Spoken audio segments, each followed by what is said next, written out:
You're listening to the Daily Mishnah Podcast with Benedict.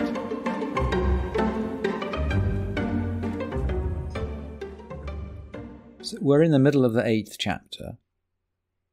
We're dealing with what sort of quantity is material for carrying on Shabbat. We're not going to carry in the public domain on Shabbat, but gosh, if we're looking at quantities, well, if I carry a couple of breadcrumbs in my pocket, is that material? In other words, what is the real definition of the carrying? And the 8th chapter is interesting because it goes through lots and lots of different materials, defining what's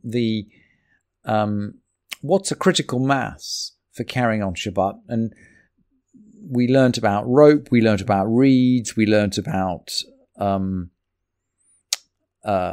paper, we learnt about erased paper. And now as we pick up the 3rd Mishnah in the 8th chapter, we're going to get into leather. So we're going from paper to leather to parchment, actually. And in each case, throughout this chapter, we're following the same principle, which is that in order to reach critical mass for carrying on Shabbat, it has to be something which is useful. The principle articulated is that it had to be something that people will bother storing. That's a general principle, but we're seeing as the Mishnah goes through all these examples that the fundamental principle it's working to is a question of utility. Can I use this object? And so it goes. Or, that's leather. Kedei lasot kamea. Leather enough to write an amulet.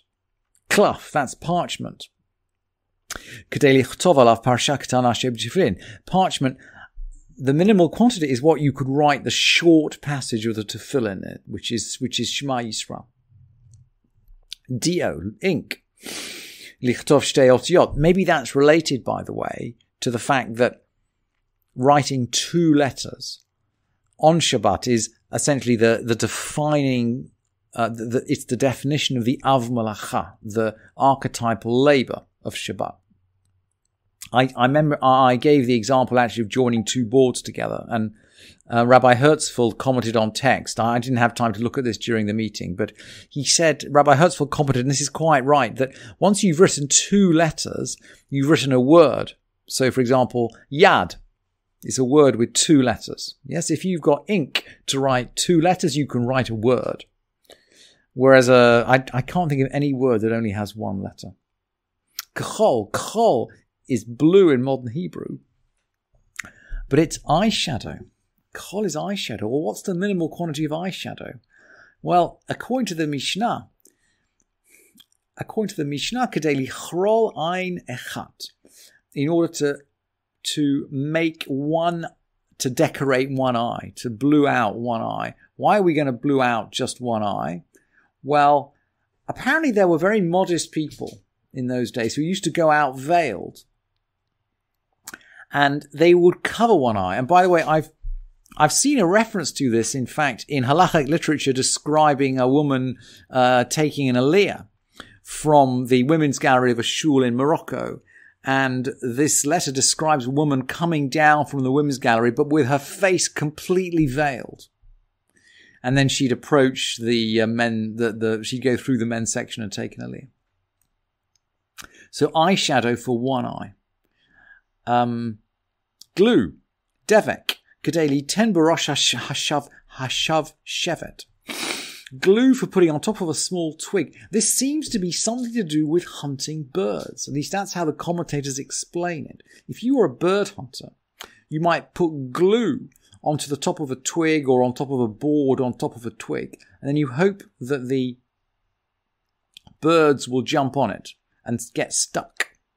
But anyway, that's the minimal quantity of glue which is useful. Interesting, it doesn't refer to glue for fixing things.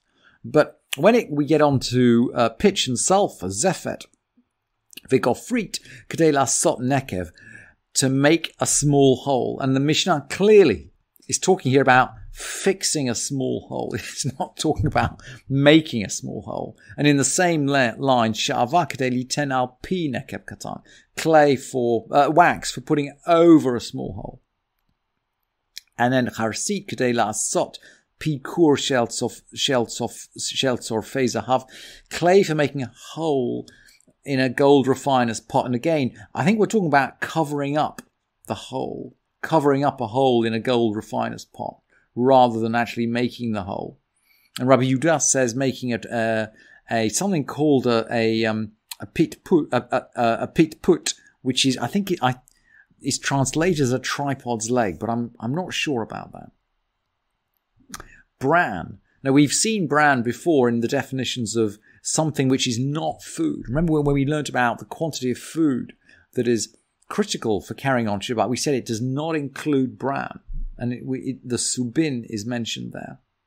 Subin kedei litenal. So subin is not food. Bran is not food. But kedei litenal pi chur sheltzor fezahav. We're using it for the same purpose. We're going to use the bran for sealing up the mouth of a gold refiner's pot. And now we get into cosmetics. Seed. This is lime. Kedei lasud ktana shebebanot. Lime enough to smear the smallest of girls. And we seem to be talking here about a depilatory. It seems to be something to remove hair. And Rabbi Yehuda says it's to take off the hair on the temples, and Rabbi Nehemiah says it's to take off the hair of the forehead, and somehow the andife and the kilkul seem to be different kinds of